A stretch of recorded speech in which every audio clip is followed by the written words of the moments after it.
programang ito ay rated SPG. Striktong patnubay at gabay ng magulang ang kailangan. Maaaring may masiselang tema, lengguwahe, karahasan, sexual, horror o droga na hindi angkop sa mga bata. Hindi mo na kailangan niya tanda dahil tatapusin ko na ang paghihirap mo.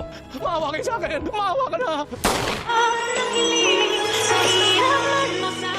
Narito na nga ang ating pagkaabangan bukas, Miyerkules, sa abot kamay na pangarap. Nasundan nga nila ni Giselle itong si Moira, subalit niligaw lang pala ni Moira itong sina Giselle at itong si RJ dahil natunugan pala ni Nerissa na sinusundan ni Giselle at RJ itong si Moira, kaya agad na ipinaalam at tinawag ni Nerissa itong si Moira na mag-ingat daw ito dahil nakasunod sa kanya itong sina Giselle at RJ. Kaya agad naman na gumawa ng paraan itong si Moira at tumawag dito sa kanyang kakilala kung saan doon nga sa bodega kung saan nagpapagawa ito ng mga damit para daw sa Apex Hospital. Kaya naman pala na walang dinatnan itong sina RJ at Giselle na hawak ni Moira itong si Don Pepe dahil planado pala lahat ni Moira ang nangyari na iyon.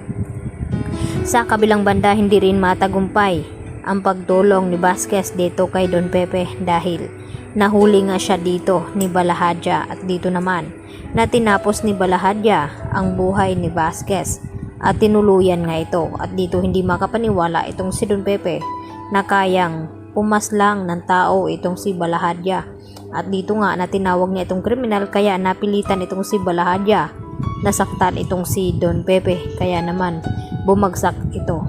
Sa kabilang banda, tinawagan agad ni Carlos itong si Zoe at nagkita nga silang dalawa at dito napilit na pinaamin ni Carlos itong si Zoe kung may kinalaman ba daw ito sa nangyaring pagkawala ngayon ni Don Pepe. At hanggang pag-iyak naman ang ginagawa ni Zoe hanggang sa nahulaan nga ni Carlos na umamin itong si Zoe dahil kakampi daw siya nito dahil ama pa rin itong si Carlos dito nga kay Zoe. At dito nga na sinabi ni Zoe na alam na nga ni Lolo Pepe na hindi siya ang tunay na anak dito ni RJ. At dito naman na sinabi ni Carlos na kung alam ba daw ni Pepe na si Carlos ang ama. Tila nag-react itong si Zoe na baka yun lang ang concern dito ni Carlos. Subalit binawi din niya ito dahil ayaw lang ni Carlos na mapahamak nga itong si Zoe.